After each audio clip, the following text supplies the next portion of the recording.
Welcome to Redacted Reality. If the allure of the shadowy, cryptic, and mystical tales captivate you, then please subscribe and hang around. Chapter 3: The Judge's Circle. The deeper Lily dug into the archives, the more the facade of Judge Whitaker's respectable life began to crumble. It was an old newspaper clipping that first caught her attention. The article dated back to the spring of 1889, in which a local columnist breathlessly chronicled the high society antics of one Miss Beatrice Langley, wife of prominent merchant Peter Langley. Beatrice was described as a pillar of refinement, a woman who could set trends with the tilt of her hat or the cut of her hemline. Middle-aged but strikingly beautiful, she had the sort of poise that turned heads and commanded rooms. High cheekbones framed a face that retained a captivating softness, and her piercing blue eyes were said to gleam with an almost hypnotic light. The article praised her many soirees and her uncanny ability to predict fashion trends that would sweep through the country months later. Women of all ages sought her approval, men admired her beauty, and even regional papers wrote in glowing terms about her wit and charm. But what caught Lily's eye wasn't the description of Beatrice's social prominence.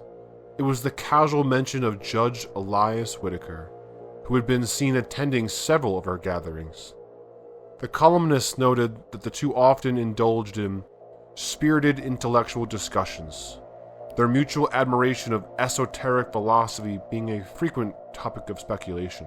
Whispers that their bond extended beyond polite camaraderie had, apparently, made their rounds, but this was dismissed as idle gossip, given Whitaker's unblemished reputation.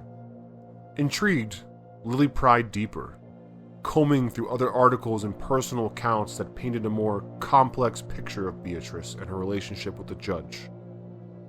It seemed Beatrice's affinity for political musings was matched only by her penchant for attending exclusive gatherings, one from which even her closest confidants were frequently excluded.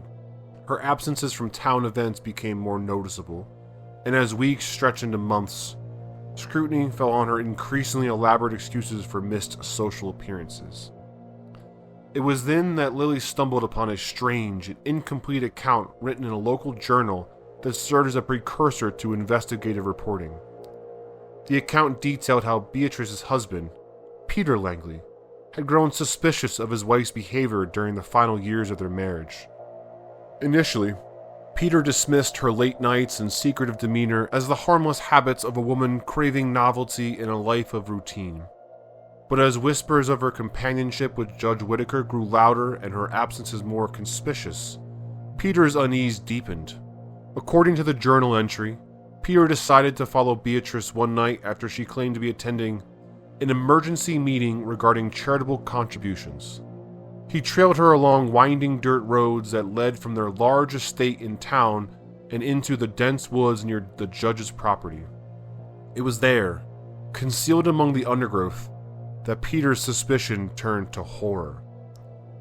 Beatrice wasn't alone that night. She led a procession of cloaked women into a quiet clearing deep in the heart of Whitaker's wooded estate. Lily read with bated breath as Peter's account hinted at something far darker than an intellectual discourse or a lover's tryst. Hidden among the shadows, Peter allegedly witnessed Judge Whitaker himself presiding over an elaborate ritual. The women gathered around him in a circle, their faces obscured by hooded cloaks, their hands raised in unison as they chanted in an ancient, guttural language that chilled Peter to the bone. Beatrice stood at the center, her arms outstretched as though channeling some invisible force. The journal entry described her transformation into something unrecognizable, not physically, but in the way she carried herself, in the unnatural zeal that lit her eyes like twin flames. She was no longer the poised, sophisticated matron Peter had known. She was a leader, a conduit for some unspeakable power. The ritual climaxed with a sudden flash of blinding light, emanating from the ground within the circle of the witches. Peter thought he saw something stir within the clearing as the chant deepened, and the very air seemed to pulse with an unholy vibration. An unnatural silence, so heavy that it seemed to smother even the chirping of the crickets and the rustling of the leaves. Whatever had emerged, if anything at all, remained shrouded, but Peter was certain of one thing. His wife was no longer part of the world he thought he understood. The journal, however, offered no final conclusions. The remaining passages hinted at Peter's growing paranoia and isolation after that fateful night. He reportedly confided fragments of his fears to a close family friend, a blacksmith named Harold Greaves, speaking in vague terms about Beatrice and the coven's connection to the judge. He declares intentions to expose the entire affair, to bring the truth to light, no matter the cost. But before he could take action, Peter Langley vanished without a trace. Lily's heart raced as she had read the details that later entries in gossip columns that speculated on Peter's death. Some called it the act of a desperate man fleeing an unbearable marriage, while others hinted at financial troubles or foul play among rival merchants. No one dared implicate Beatrice or the judge directly. Though many remarked how uncharacteristically calm the widow Langley appeared in the weeks following her husband's disappearance. It was though that the event had barely touched her. There was one particular detail that caught Lily's attention. According to Harold Greaves' own account, days before Peter vanished, the merchant handed him a small, leather-bound notebook. "You'll know what to do with this if something happens to me," Peter had apparently said before hurrying off to meet someone in town. Greaves admitted he hadn't seen Peter after that night, despite his best intentions. He never did find the notebook once he later searched for it. Some speculated it had been hidden, buried, or even destroyed, but its contents remained a mystery. The weight of this revelation pressed upon Lily like a heavy stone. The elegant, enigmatic Beatrice Langley had been far more than a fashionable socialite. She had led a cover hidden in plain sight, one compromised of women from all social standings, unified by their occult practices. The coven had ties to households renowned for their propriety and influence, their members ranging from the modest wives of farmers to the more prominent wives of shopkeepers and businessmen.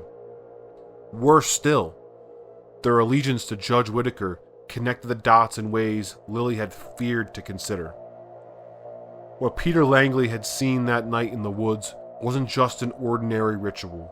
Whatever had been summoned, whatever force he had witnessed rising in the judge's clearing, had consumed him as surely as the secrets of the coven and the judge consumed his wife. His missing journal, with its lost account of the events in their entirety, felt like a key piece to the sinister puzzle that Lily would have to find. Lily closed the brittle page of the last article with trembling hands. The words on the newspapers twisting her understanding of everything she thought she knew about Whittaker. He had been no mere dabbler in esoteric rites.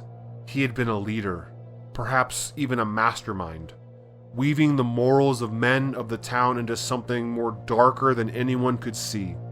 And Beatrice Langley? She was far more than a co-conspirator.